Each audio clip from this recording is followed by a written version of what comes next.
ओम। मूर्ख शिकारी और चालाक कबूतर की कहानी। बहुत समय पहले की बात है। एक शिकारी था जो हर रोज़ जंगल में जाकर बस शिकार करता था। एक दिन बहुत देर तक वह अपना जाल डालकर बैठा था, लेकिन कोई भी शिकार उसके जाल में आकर फंस नहीं रहा था। कुछ टाइम के बाद कड़ी मेहनत और धूप हो गई और वह जंगल में ही सो गया। कुछ देर के बाद जब वह सोकर उठा तो उसको देखकर वह बहुत ही ज़्यादा खुश हो गया। उसने देखा कि एक कबूतर उसके जाल में आकर फंस गया है और वह भागना चाहता है, लेकिन अब वह भाग नहीं सकता। शिकारी ने कबूतर को पकड़ लिया और बोला, अब मैं तुझको मार कर खाऊंगा। कबूतर बोला, मारने से पहले मेरी आखिरी इच्छा है कि मैं तुमको कुछ बात बताना चाहता हूँ। शिकारी ने बोला, बताओ तुम्हारी आखिरी इच्छा क्या है।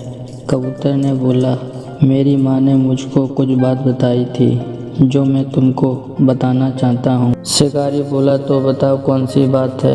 कबूतर ने बोला, पहली बात, किसी भी इंसान पर बिना सोचे समझे भरोसा नहीं करना चाहिए, और दूसरी बात, कुछ बुरा छूट जाने पर अफसोस नहीं करना चाहिए। शिकारी उसकी बातों को ध्यान नहीं दिया और बोला, कुछ और बोलना है तो वह भी बोल दो, क्योंकि अब तुमको मुझसे कोई नहीं बचा सकता।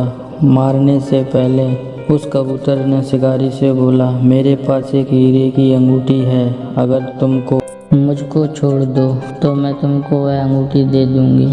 कबूतर की बात सुनकर शिकारी लालच में आ गया और उसको छोड़ दिया और बोला, जल्दी से हीरा मुझको लाकर दे दो। शिकारी ने जैसे ही कबूतर को छोड़ा, वह दूर पेड़ पर जाकर बैठ गया और वहाँ से खूब हंसने लगा और बोला, तुम मूर्ख हो, मेरे पास कोई हीरा नहीं है और मैंने तुमको बताया था कि बिना सोचे किसी पर भरोसा मत करो, लेकिन तुम नहीं माने। यह सुनकर शिकारी बहुत ही उदास हो गया और वह सोचने लगा कि काश ऐसी गलती मैंने ना की होती तो आज कबूतर मेरे पास होता।